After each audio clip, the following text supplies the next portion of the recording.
พระบาทสมเด็จพระเจ้าอยู่หัวภูมิพลขออนุภาพคุณพระศรีรัตนตรัยพระราชกุศล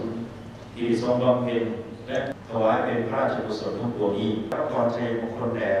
พระบาทสมเด็จพระเกียรติคุณกับจอสมิกรชาวไทยสืบไปชั่วกาลในทุกคน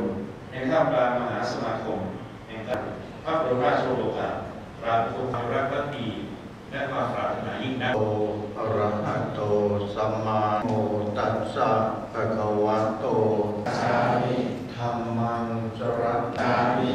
สังฆังสรณุธังสรณังคังสรณังคัจฉังสรณังคัจฉามิยัมปิพุทธังปิธัมมังสรณปิธัมมังสรณังคัจฉังสรณังคัจฉามิสิกขาปะทังสรณังสิกขาปะทังสมาธิยามิอะทินนา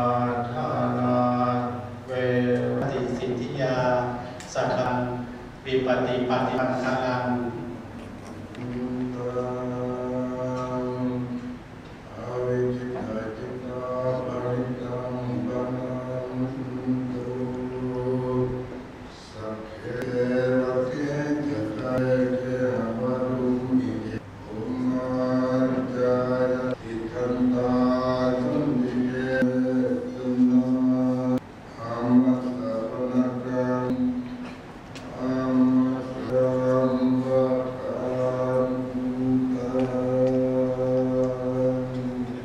อา